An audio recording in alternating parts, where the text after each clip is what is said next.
Welcome to a special Asia edition of your West Wing Week, your guide to everything that's happening at 1600 Pennsylvania Avenue and beyond. This week, the president skipped across the Pacific and traveled from Midway Atoll to Hangzhou, China, where he met with world leaders. Then the president stopped in Laos, becoming the first U.S. president to visit the Southeast Asian country. That's September 2nd to September 8th, or... Whose coconut is this? There you go, Dan. Thanks, sir. On Thursday, the president departed Midway Atoll, which now sits in the middle of the biggest protected marine area in the world, thanks to the president's conservation efforts. On Saturday, the president arrived in Hangzhou, China, for his 10th and final G20 Summit. While in China, he met with world leaders including Theresa May, the new Prime Minister of the United Kingdom. Together, we reaffirm the very special relationship between the United States and the United Kingdom. And President Erdogan of Turkey.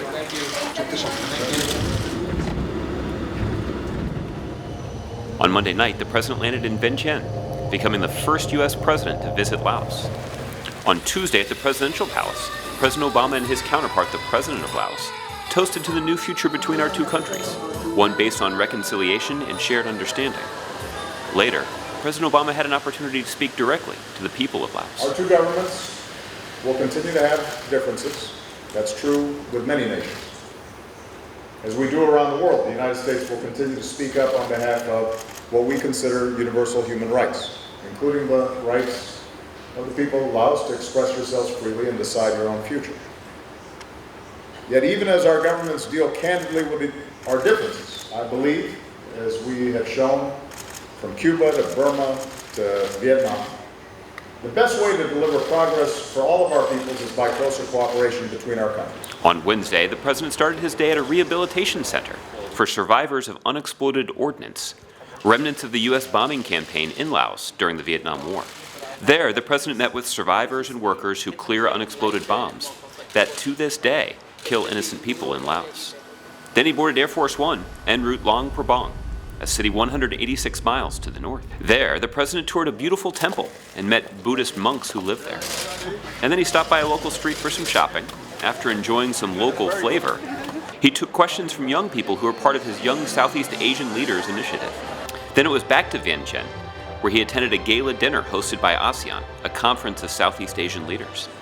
The next day, the president attended ASEAN meetings and the East Asia Summit before meeting with Prime Minister Modi of India.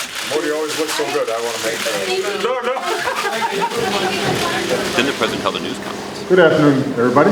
And when I think back to the time that I spent here as a boy, I can't help but be struck by the extraordinary progress that's been made across so much of the region in the decades since, even as there's still a lot of work to be done.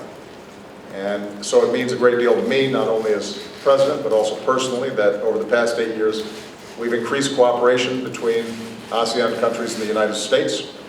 It is unprecedented, the breadth and depth of our relationships, and I think it's one of the most successful parts of our rebalance policy. After a long and busy week, the president boarded Air Force One late Thursday, heading back to D.C., where he landed in the wee hours of Friday morning. Thanks for checking out this special edition of your West Wing Week, and check out our Facebook page for some more videos. Don't bump into anything.